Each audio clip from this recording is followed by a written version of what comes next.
अस्सलाम वालेकुम दोस्तों, मेरा नाम है इंजीनियर आसिम जहांगीर और आप देख रहे हैं फैक्ट्स एंड इन्फॉर्मेशन। दोस्तों, आज हम गर्मियों के एक मशहूर फल की बात करेंगे जिसका जायका बहुत ही मीठा और लजीज है। अपने इंतहाई मीठे जायके की बदौलत ये फलों के बादशाह की हैसियत से भी माना जाता है। अब तो आप यकीनन समझ गए होंगे कि हम आम की बात कर रहे हैं। दोस्तों, इसे हिंदी में आम्बर, आम, अरबी में अबंज, फारसी में अम्बा और इंग्लिश में मैंगो बोला जाता है। दोस्तों, आम के अंदर प्रोटीन बहुत ही कम मिकदार में होता है, जबकि ये फल विटामिन से बहुत ही भरपूर होता है।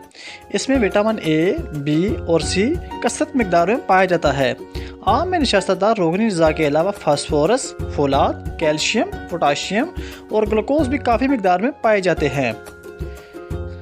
दोस्तों, पाकिस्तान आम पैदा करने वाले ममालिक में छठे नंबर पर आता है। दुनिया में सबसे ज़्यादा आम अकेला भारत पैदा करता है।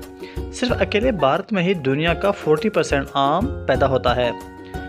आम की पैदावार के लिहाज से चाइना दूसरे, थाईलैंड तीसरे, मैक्सिको चौथे, इंडोनेशिया पाँचवें और पाकिस्तान छठे नंबर पर आता है। दोस्तों, पाकिस्तान में आम की 200 से ज़्यादा अक़साम पाई जाती हैं। पाकिस्तान में ज़्यादातर आम की पैदावार मुल्तान, बहावलपुर, बहावलनगर, मुजफ्फरगढ़, प्रीमियर खान, डेरा इस्माइल खान, पेशावर, हैदराबाद, ठट्ठा और मीरपुर खास में होती है। मीरपुर खास को सिटी ऑफ मैंगोस यानी आमों का शहर भी बोला जाता है। दोस्तों, पूरे पाकिस्तान में सालाना आमों की पैदावार तकरीबन 22 लाख टन है। दोस्तों, वैसे तो पाकिस्तान आम की पैदावार के लिहाज से दुनिया में छठे नंबर पर आता है, लेकिन जायके के एतबार से पाकिस्तानी आम दुनिया भर में अपना एक ख़ास मुकाम रखता है। दोस्तों, मुल्तान के करीब शुजाबाद का आम दुनिया का सबसे ज़्यादा जायकेदार और मीठा आम माना जाता है। दोस्तों, आम मीठा होने के साथ साथ अपने अंदर बहुत सारे फ़ायदे भी रखता है। इसके फ़ायदों की एक बहुत लंबी चौड़ी लिस्ट है। किसी एक वीडियो के अंदर आम के सारे फ़वाइद का तज़किरा तकरीबन नामुमकिन है। यहाँ हम आम के चंद चीता फ़ायदों का तज़किरा कर लेते हैं। आंतों की कमज़ोरी में आम बहुत ही मुफीद होता है। आम के इस्तेमाल से मैदा और आंतें ताकतवर होकर हाजमे की खराबी दूर कर देती हैं। सुबह के वक्त 60 ग्राम आम का रस 9 ग्राम अदरक मिलाकर इस्तेमाल करने से हाजमे की कमज़ोरी बिल्कुल दूर हो जाती है। हामला ख़वातीन के लिए आम का इस्तेमाल बहुत ही मुफीद होता है।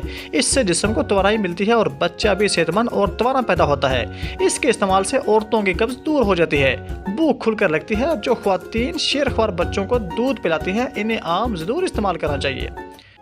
दोस्तों, अगर किसी को सांस लेने में मुश्किल पेश आती हो, जिसम में फासिद मादे जमा हो गए हों, तो ऐसी सूरत हाल में आम का रस बहुत ही मुफीद होता है।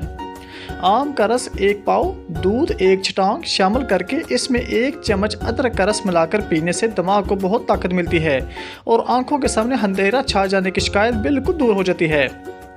दोस्तों, गुर्दे का दर्द, दिल की कमज़ोरी, कब्ज़ और जिगर की खराबी में तमाम ग़िज़ाएं तर्क करके सिर्फ आम के रस का इस्तेमाल करना चाहिए। 40 रोज़ तक इस्तेमाल करने से सारी बीमारियां ख़त्म हो जाती हैं। अगर आम को इत्तेदाल के साथ खाया जाए तकरीबन हर शख्स को माफिक आ जाता है।